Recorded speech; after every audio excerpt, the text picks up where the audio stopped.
Was raised in an amazing place where conservative values are not just something that you talk about, they're truly lived out every day. We ultimately knew that it was the right thing to do for us, for our province, and for our country. Why did you step down?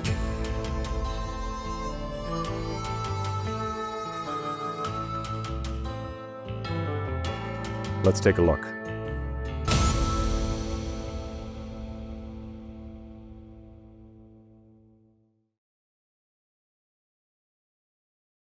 Welcome to Heritage Park in beautiful Calgary, Alberta, everybody. Today we are sitting down and talking with somebody that many of you already know. Recently he made headlines when he announced that he was stepping down as the Member of Parliament for Battle River-Crowfoot so that Pierre Poilievre could run in his place. Today we're going to be talking to him about why he made that decision, what it meant for his family, and what's next. Damien Curic, welcome to Northern Perspective. Thank you very much, Ryan. It is great to be with you and appreciate your work here. You do a fantastic job talking about everything that's happening on the Hill, so thank you for that. Thank you very much. It means a lot to me and my wife. So let's just start way back at the beginning. Yeah. How does Damien Curic, you graduated with a post-secondary education, you're a farmer, how do you get involved in politics? Well, I think the simple answer is that it's always been something I've been passionate about. So going back to junior high, even elementary, my grade 6 teacher says that, when I talked about what I wanted to be when I grew up, I wanted to be a politician, wanted to be prime minister at that point in time, and so it's been always something I've been interested in. But as I got a little bit older, learned more about the system, was raised in an amazing place where conservative values are not just something that you talk about, but they're truly lived out every day. There was an opportunity to get involved, and who ended up being my parliamentary predecessor was the Member of Parliament for the region that I grew up in. And he at one point in time, when I had showed up with some questions, in fact, when he cleaned out his office, he found a letter from me from grade school of when I'd asked for a copy of the, I guess it was junior high, the Gomery Inquiry. And back in those days, and actually found the letter, and was just always really interested, and he saw that and encouraged me to get involved. So at first, it was putting up signs. My dad would drive me from spot to spot, and I would put up signs, and then continued to get involved from there. Went to Bible college after high school, worked there for a couple of years. That's where I met my beautiful wife, who is just outside the camera shot here today, where then went and studied politics, and had the opportunity to continue volunteering, working in and around the political system. I come from a family that's not overly political. I don't have we're a farming family, so it's nothing special, a lot like our neighbors, but one of the amazing things throughout the entire process, getting up to the point where when in 2019, my predecessor announced that he would be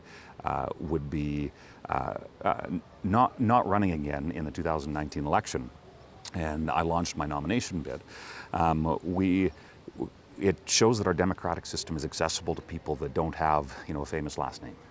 The ability to make a difference, to get involved, and ultimately get elected. And over the course of the last 5.5, 6 years that I've had that opportunity to, first in a nomination and then run in 3 elections, serve in various roles in the party, and being a staffer before that, both for some federal politicians that I have a huge amount of respect for, and then spent some time at the Saskatchewan legislature working for the Wall government and a few people there. You see the ability in our country to truly make a difference, and I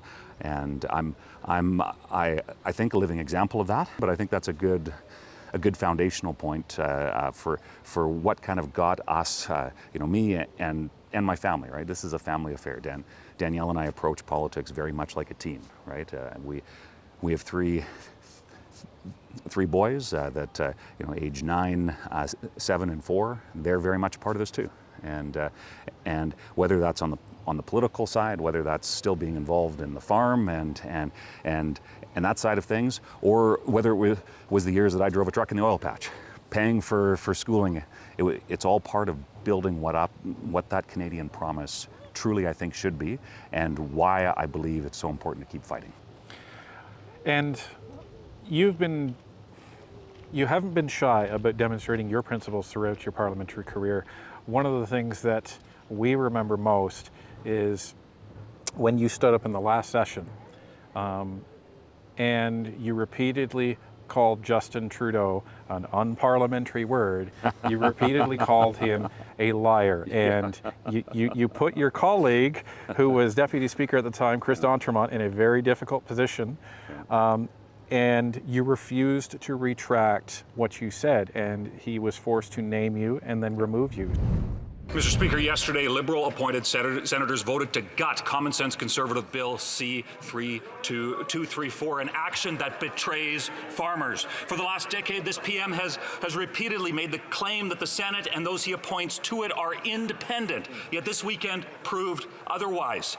He and his Socialist Environment Minister were busy employing a campaign of bullying and pressure to force his senators to kill this needed carbon tax carve-out. The carbon tax is punishing the farmers who produce the food and the folks that need it. Will this Prime Minister finally just listen to Canadians and axe his carbon tax? Hey, hey. The Honourable Minister of Agriculture. Mr. Speaker, I think my honourable colleague is well aware the other place makes a decision on their own. We do not. The Conservative Party of Canada has senators in their caucus.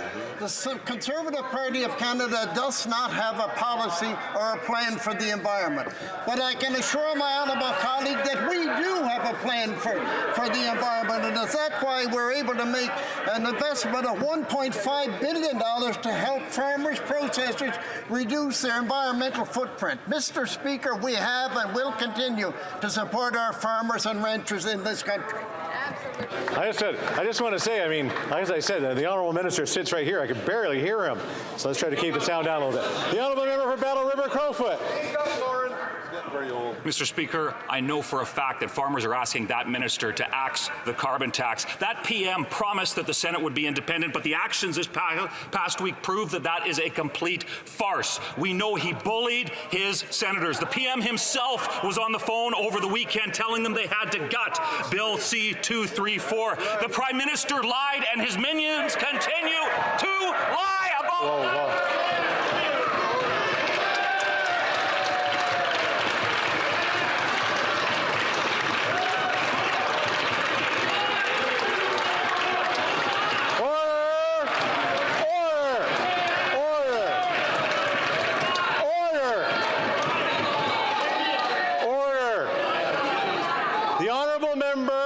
Here at the same time I did knows full well that you can't use that word. I would say the Honourable Member should retract that and apologize. The Honourable Member Battle River-Crowfoot. Mr. Speaker, I will not apologize to that Prime Minister when he continues to lie about the independence of the Senate. I'm asking the Honourable Member to apologize for the second time and retract that word. The Honourable Member knows full well you cannot use that word in this chamber. So this is the last opportunity. The Honourable Member of Battle River-Crowfoot, will you be retracting that? It's the truth. It's the truth. I will not apologize to the Prime Minister, Mr. Speaker. Mr. Couric, would you mind leaving us today?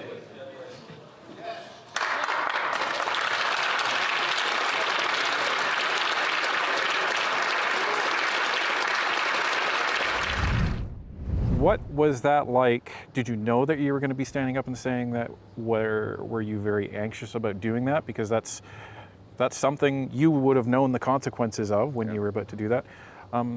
Talk us through that. Yeah, no, I didn't wake up that morning thinking that I'd be named and making it on the evening news. But what happened the week prior to that is important context, because two specific things happened. One was the debate surrounding the carbon tax, and specifically then Bill C-234, exempting agriculture from the carbon tax. And that's personal, not just because I'm a farmer, but because I've had the opportunity to represent thousands of the best farmers in the country. And you see the devastating impact that a policy like the carbon tax has on their bottom line and the ability for them to grow or raise that affordable food that is needed, and just the whole climate surrounding that. The wasn't just misinformation or disinformation, it was lies coming out of the Liberal Party, out of then Environment Minister Stephen Guilbeault, about the context, what the bill did. So that's part one. That's important context. It was the carbon tax and the Liberals standing for what is simply bad policy and misrepresenting what that is to Canadians. But then the second side of it, and this is a personal interest of mine, and it is the fact that the upper chamber of Parliament, I believe, needs to be reformed. And the problem with the state that it's in currently is that when Justin Trudeau was elected in 2015, he made what I call full reforms. He claimed that it would become independent, yet filled it with his friends. He claimed that they would be nonpartisan, but they always vote the Liberal line. And it's that sort of thing that has been a frustration the whole way along. So when all of a sudden you saw those two issues come to the forefront, the pressure that was directly being applied to senators to gut Bill C-234, what would have been a practical cost-saving measure for farmers that would have been passed on to Canadian consumers that are struggling to put food on the table. And then on top of that, you have those full reforms, just a spotlight being shone on it. And it was one of those moments where just in the moment you have to make a decision.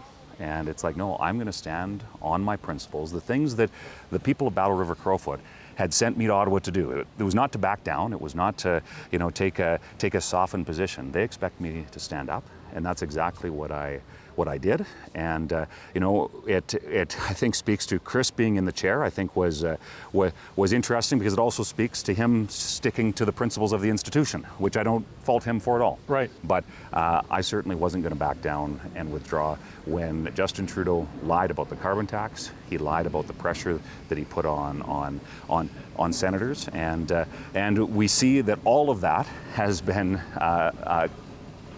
Has come true, really, in the fact that there are now senators that are talking more openly about some of those pressures and whatnot, and then the fact that the Liberals flip-flopped on the carbon tax, even now admitting that it was a disastrous policy that drove up the cost of everything.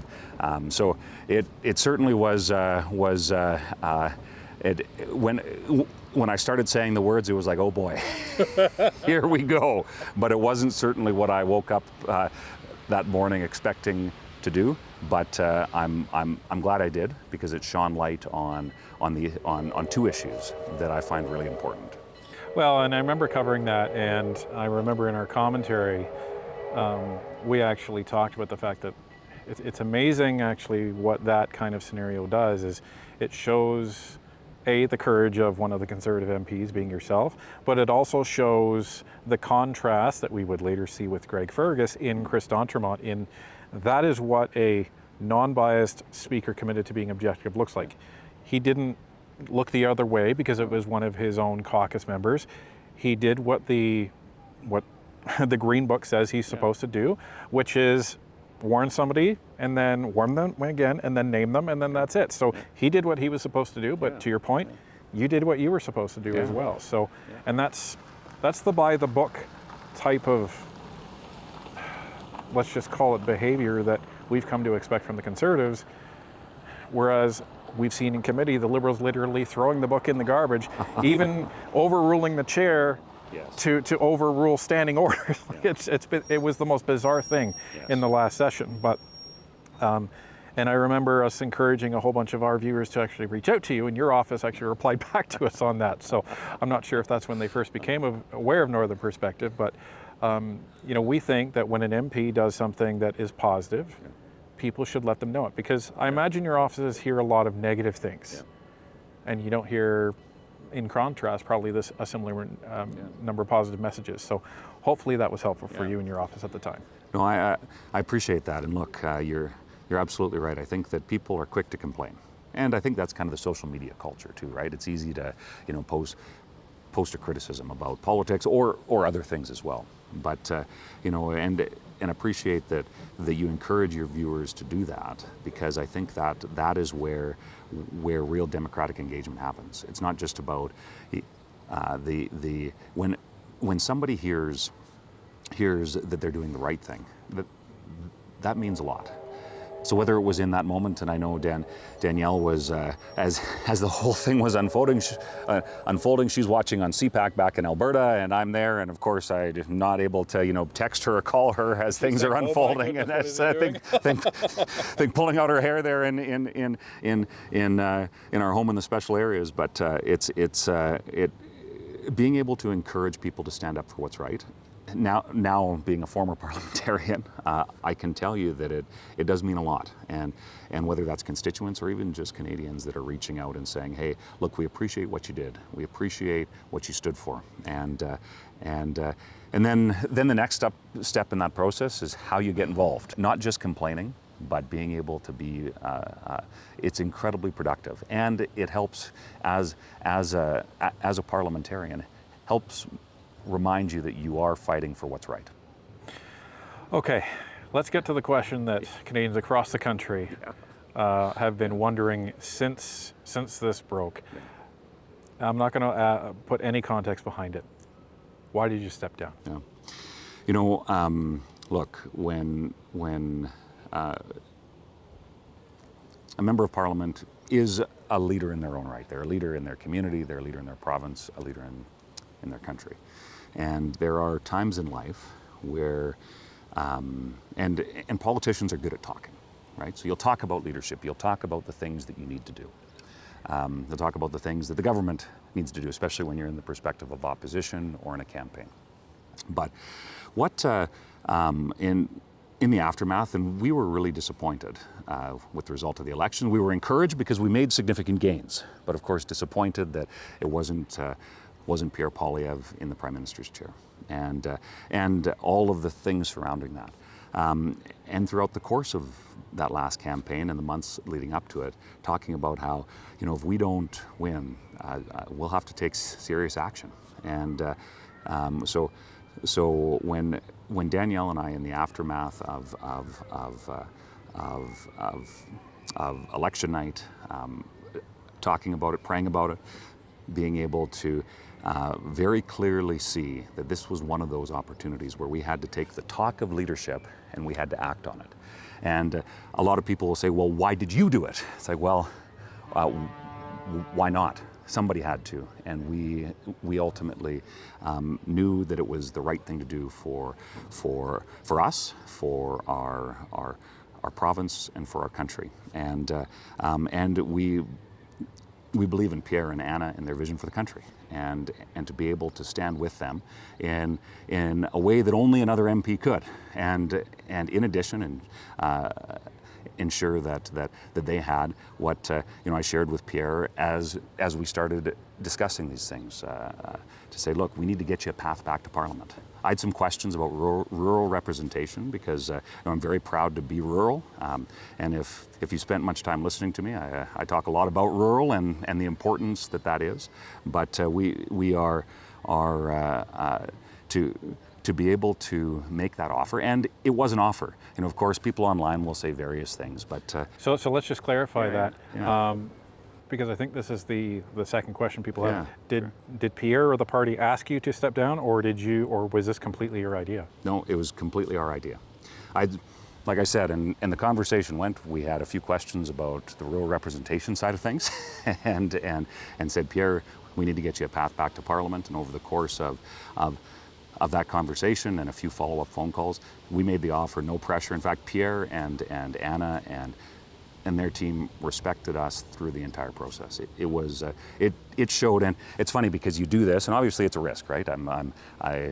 Giving up a seat is is one thing, but then there's the follow-up to that, and you're kind of putting things on the line, right? Trusting someone else with a whole host of things associated with that.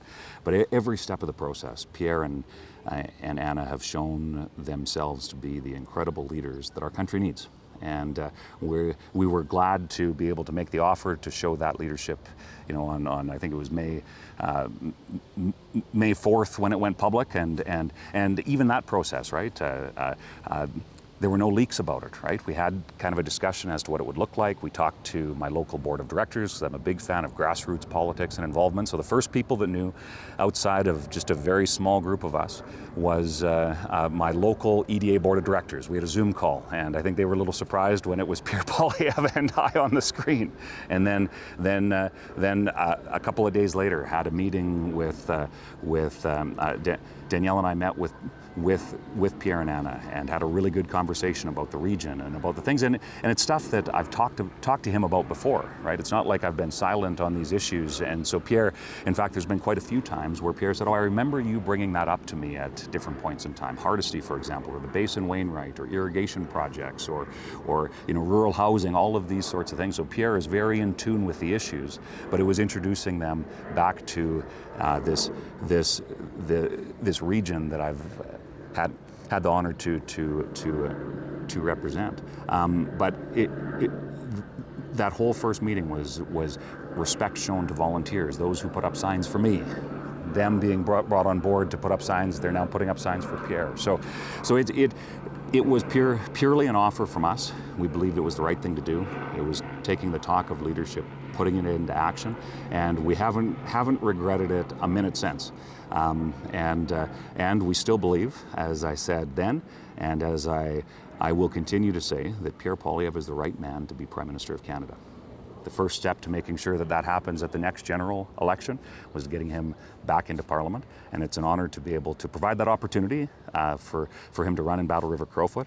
And he is showing the work ethic that I know Pierre to have every step of the way. You know, when he door knocks, he runs between houses. You know, we've heard that from many people. And I wear cowboy boots, so that's not easy to run between houses. Here, hold up. Yeah, so. Well, that is, I think, it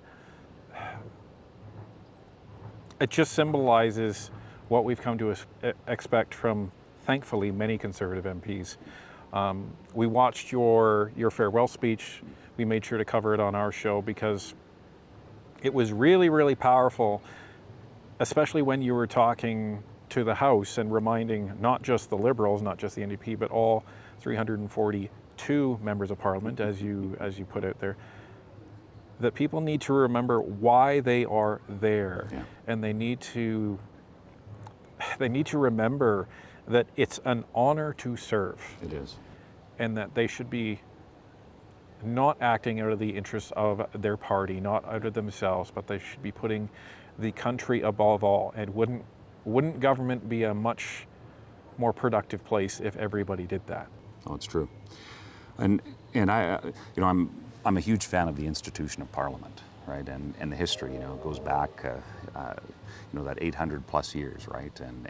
And evolved into what it is today. And although it's not perfect, and Churchill had some very strong words about that, but it is an incredible institution. And I would say often in the House that you know, there's no other place in the country where every square inch of this land comes together to one place.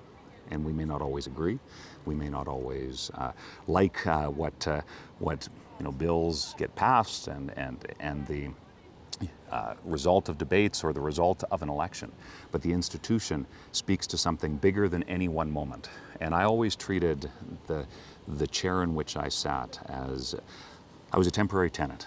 An honor being able to serve, an honor being able to fight for the people that sent me there, and being able to now take that to the next level, to ensure that the guy who stood for all the things that we fought for throughout the course of the last election, but also since I first got involved in politics, right? Like Pierre's been fighting for the same things. He says the same things in French as he does in English. He believed the same things when he was in university as he does now. He hasn't changed. He still fights for those common sense principles.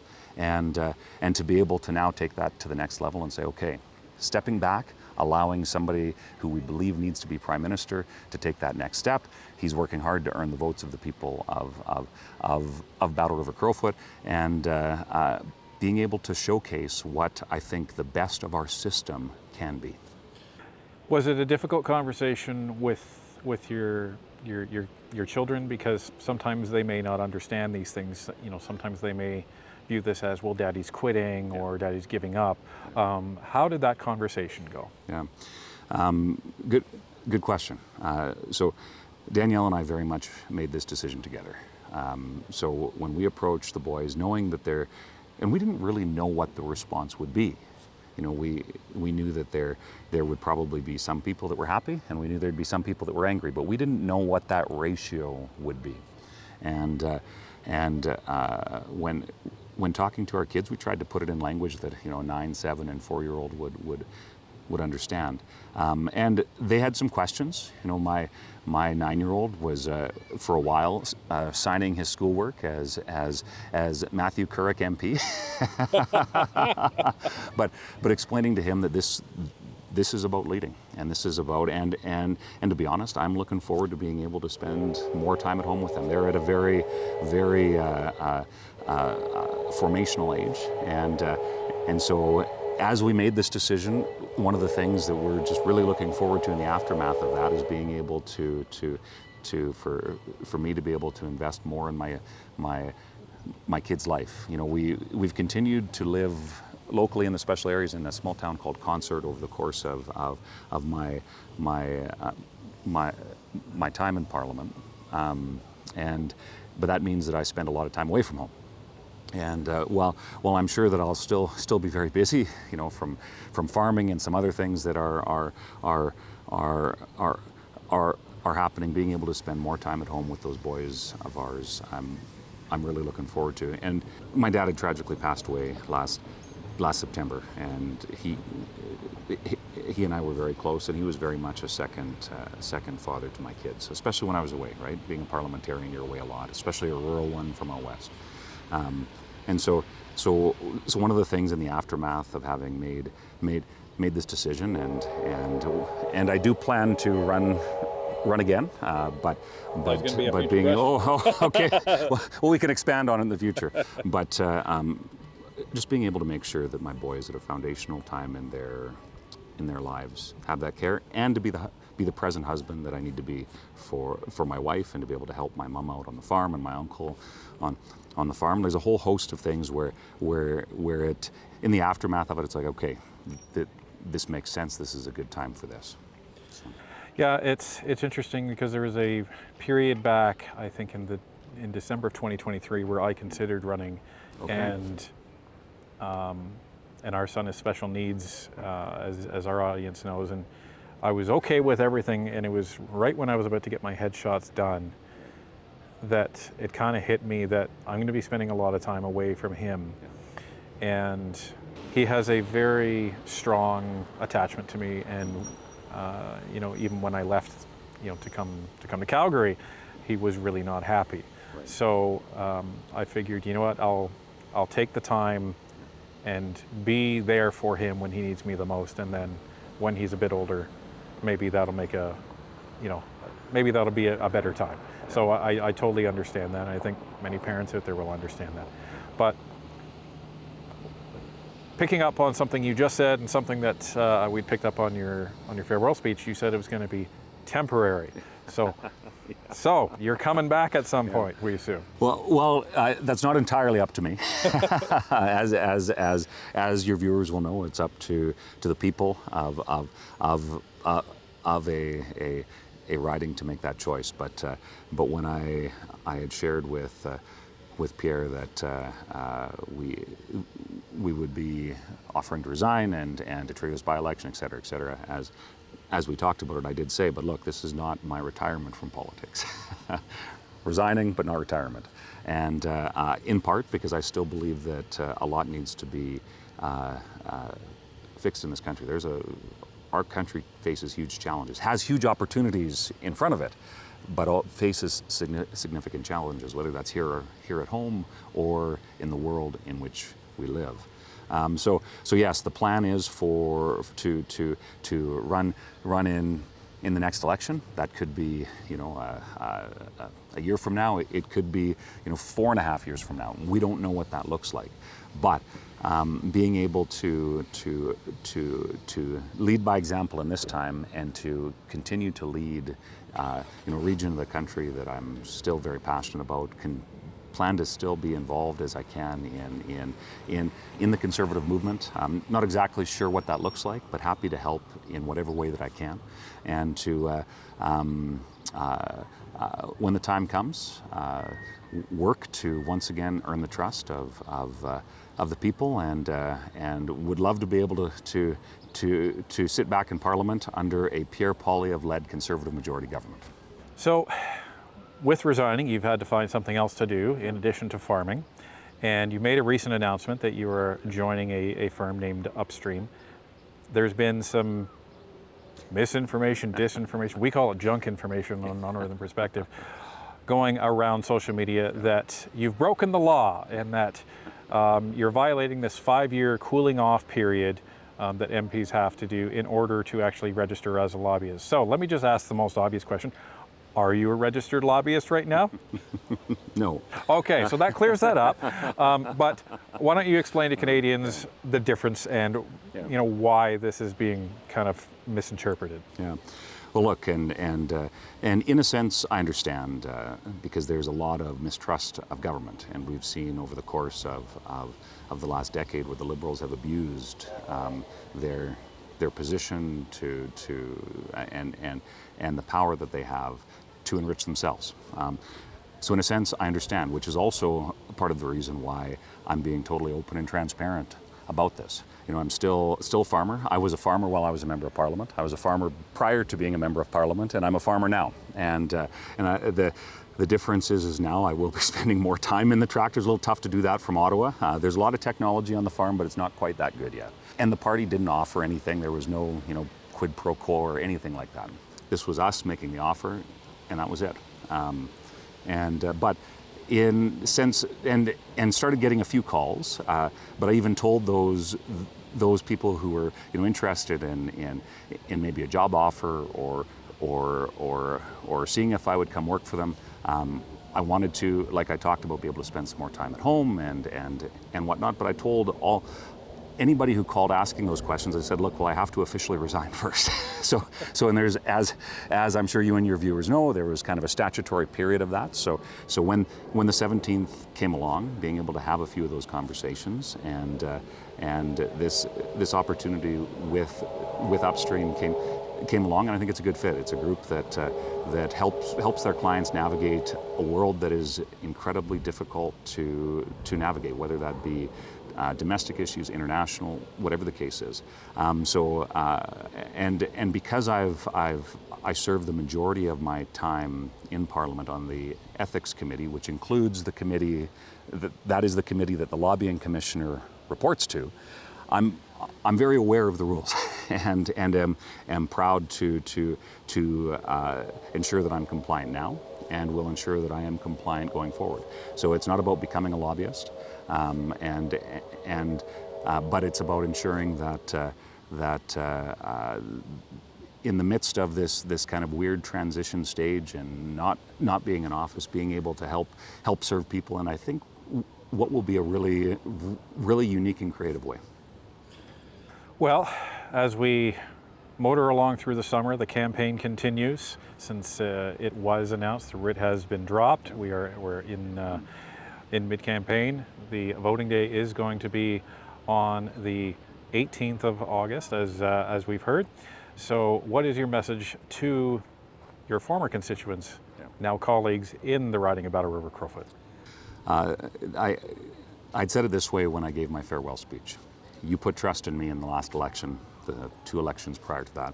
I would ask that you trust me as I endorse Pierre Poilievre to be the next Member of Parliament for Battle River-Crowfoot, as he continues to lead the Conservative Party, to be the leader of the opposition in this Parliament, and then as he runs to be Prime Minister again in the next general election.